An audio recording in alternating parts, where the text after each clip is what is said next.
पहला प्रश्न है कि which is the biggest building at Mohenjodaro. Mohenjodaro की सबसे बड़ी इमारत कौन सी थी? सही आंसर है ऑप्शन ए, विशाल अन्नागार, जो मोहनजोदड़ो की सबसे बड़ी इमारत है। थोड़ा डिटेल में बात करेंगे इसके बारे में कि अन्नागार होता क्या है। एक विशाल संरचना है और अनाज भंडारण के लिए अन्नागार का यूज किया जाता था। ये 45.71 मीटर लंबा और 15.23 मीटर चौड़ा था। इसमें विभिन्न आकार के माप के 47 कमरे थे। तो मोहनजोदड़ो की सबसे बड़ी इमारत कौन सी थी? ए, विशाल अन्नागार यानी ग्रेट ग्रेनरी।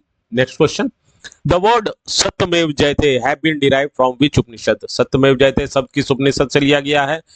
इसका सही आंसर है ऑप्शन ए, मुंडक उपनिषद। और इसके बारे में मैं आपको बता दूं कि सत्यमेव जयते एक संस्कृत उच्चारण है जिसका शाब्दिक अर्थ है कि सत्य की ही विजय होती है। ये मैंने बताया कि मुंडको उपनिषद से लिया गया है और 26 जनवरी 1950 को भारत के राष्ट्रीय आदर्श वाक्य के रूप में अपनाया गया है। ये आप कोर्ट में, हाई कोर्ट, सुप्रीम कोर्ट, इसमें सत्यमेव जयते आप लिखा हुआ देखे होंगे। तो सत्यमेव जयते मुंडको उपनिषद से। नेक्स्ट क्वेश्चन, अगला प्रश्न है कि which of the following was the harbour in the Harappan site? यानी निम्नलिखित में से किस स्थल में बंदरगाह था? सिंधु घाटी सभ्यता के किस स्थल में बंदरगाह था? सही आंसर है जो लोथल, एक हड़प्पा साइट था लोथल, इस स्थान पे बंदरगाह था। इसके बारे में मैं आपको जानकारी दे दूं कि एक प्रमुख स्थल था लोथल, जो था वो एक प्रमुख स्थल था जो वर्तमान में गुजरात में स्थित है। कहाँ स्थित है? लोथल, हड़प्पा का साइट था जिसे सिंधु घाटी सभ्यता भी कहा जाता है और सबसे पुराना ज्ञात डॉकयार्ड में माना जाता है और प्राचीन समय में समुद्री व्यापार के लिए बहुत महत्वपूर्ण था। सिंधु घाटी में और भी बंदरगाह थे, मोहनजोदड़ो, कालीबंगा तथा हड़प्पा, परंतु लोथल की तरह इंपॉर्टेंस नहीं रखते थे। तो किस स्थल में बंदरगाह था? Lothal. Next question, the Veda which deals with the ritual is known as? कौन सा वेद धार्मिक अनुष्ठानों से संबंधित रखता है? धार्मिक अनुष्ठानों से संबंधित रखता है। ऑप्शन ए, यजुर्वेद जो है वो धार्मिक अनुष्ठानों से संबंधित रखता है। ये यजुर्वेद, जिसे यज्ञों का वेद भी कहा जाता है, हिंदू धर्म के 4 मुख्य वेदों में से एक है। इसमें क्या है? यज्ञों को करने की विधि और मंत्रों का वर्णन है जो पुरोहितों द्वारा पढ़े जाते थे। यजुर्वेद के 2 मुख्य भाग हैं, याद रखेंगे, प्रश्न पूछा जाता है, कृष्ण यजुर्वेद और शुक्ल यजुर्वेद। तो धार्मिक अनुष्ठान याद रखिए A, Yajurveda. Next question, question number 5, और ये सभी प्रश्न मैं स्टूडेंट्स एसएससी में पूछे गए हैं जिसको मैंने शामिल किया है। इसी तरह के क्वेश्चन और भी आपको मिलते रहेंगे। Indus valley civilization was dash age civilization? सिंधु घाटी सभ्यता निम्नलिखित में से किस युग की सभ्यता थी? याद रखेंगे कि सिंधु घाटी सभ्यता ए, कांस्य युग की सभ्यता थी। इसके बारे में अधिक जानकारी मैं आपको देता हूं कि सिंधु घाटी सभ्यता, जिसे हड़प्पा सभ्यता के नाम से भी जाना जाता है, इस दौरान लोगों ने कांस्य धातुओं का उपयोग करना सीखा और इसका उपयोग क्या किया? विभिन्न उपकरण, बर्तन और मूर्तियां बनाने में किया। इसलिए सिंधु घाटी सभ्यता को कौन सा? कांस्य युग कहा जाता है। प्रश्न संख्या 6, next question, the Vedic literature was composed between? वैदिक साहित्य की रचना किस काल में हुई है? Answer B, 3500 BC and 2500 BC, 3500 ईसा पूर्व से 2500 ईसा पूर्व तक।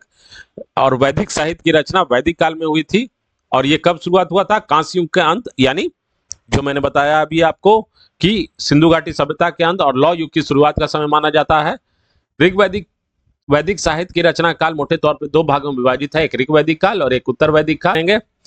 तो ऋग वैदिक काल में ऋग्वेद की रचना हुई और उत्तर वैदिक काल में यजुर्वेद, सामवेद, अथर्ववेद, ब्राह्मण, अरण्यक और उपनिषद की रचना हुई। Next question, Ajatashatru was the son of? Ajatashatru किसका पुत्र था? याद रखिए ऑप्शन सी, बिंबिसार का पुत्र था।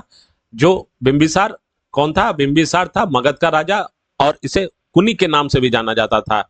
मथुरा के प्राचीन शिलालेख में उन्हें वैदेही पुत्र अजातशत्रु कुनिक कहा गया है। अजातशत्रु कुनिक कहा गया है। Clear? Next question, all of the following are the principal deities of the Vedic pantheon except? यानी निम्नलिखित में से कौन सा देवता वैदिक पंथ के प्रमुख देवता नहीं है? यह प्रश्न एसएससी सीजीएल में पूछा गया है। Right answer is B, Durga. Durga जो है वो वैदिक पंथ के प्रमुख देवता नहीं है। क्यों है? देखिए, इंद्र को देवताओं का राजा माना जाता था वैदिक काल में, उन्हें युद्ध और वर्षा का देवता माना जाता था। अग्नि को अग्नि का देवता, क्योंकि हवन वगैरह जो आज भी होते हैं उसमें अग्नि को यज्ञों में महत्वपूर्ण माना जाता है। वरुण को जल और समुद्र का देवता। दुर्गा एक देवी है, उन्हें शक्ति और साहस का प्रतीक माना जाता है। दुर्गा की पूजा वैदिक काल के बाद शुरू हुई, इसीलिए ये देवता वैदिक पंथ के प्रमुख देवता में से नहीं है। तो B right answer. Next question, Which of the following kings does not belong to Magadha empire? निम्नलिखित में कौन सा राजा मगध साम्राज्य से संबंधित नहीं है? तो सी, राजाधिराज चोल, ये मगध साम्राज्य से संबंधित नहीं है। बाकी जितने भी हैं ये आपको मैं बता दूं कि मगध साम्राज्य से संबंधित राजाओं में बिंबिसार, अजातशत्रु, उदयन, शिशुनाग, कालासुका, महापद्मनंद, धनानंद शामिल है। राजाधिराज चोल जो 11वीं शताब्दी में चोल साम्राज्य के शासक थे, मगध से संबंधित नहीं है। क्लियर।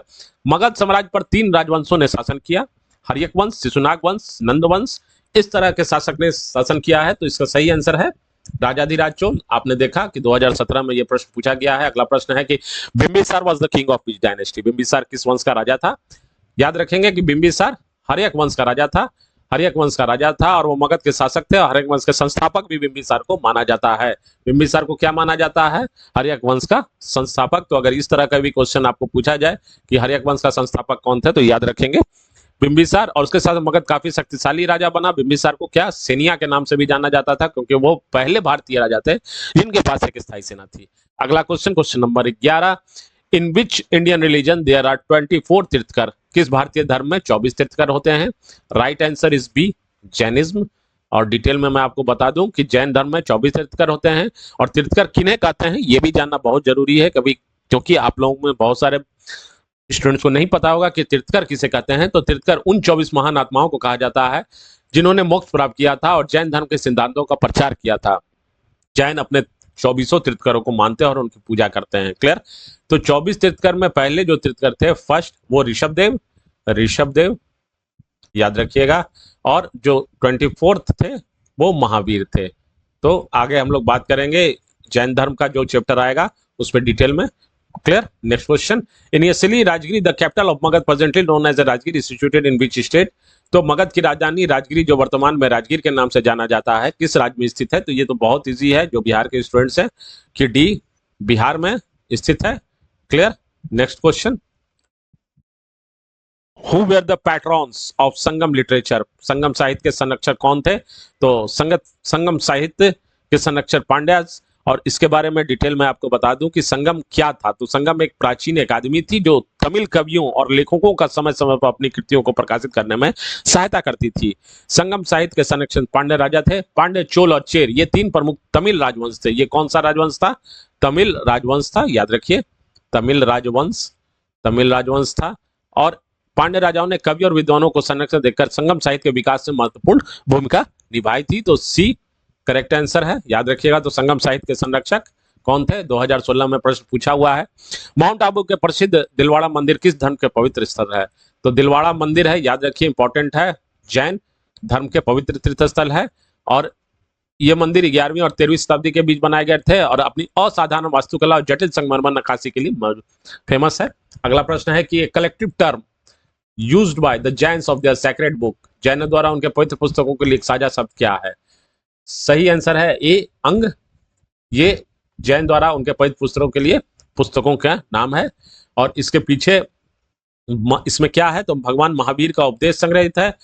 उनके प्रमुख शिष्य गंधर गौतम स्वामी ने मौखिक रूप से संग्रहित किया। ऐसे 12 ग्रंथों का मूल अंक कहते हैं और साधारण भाषा में मूल आगम या आगम साहित्य के भी नाम से भी जाना जाता है। तो प्रश्न पूछा जाता है कि कहीं कहीं आपको अंग के जगह आगम साहित्य दिया होगा। तो याद रखिएगा कि जैन द्वारा पवित्र पुस्तक आगम साहित्य भी होता है।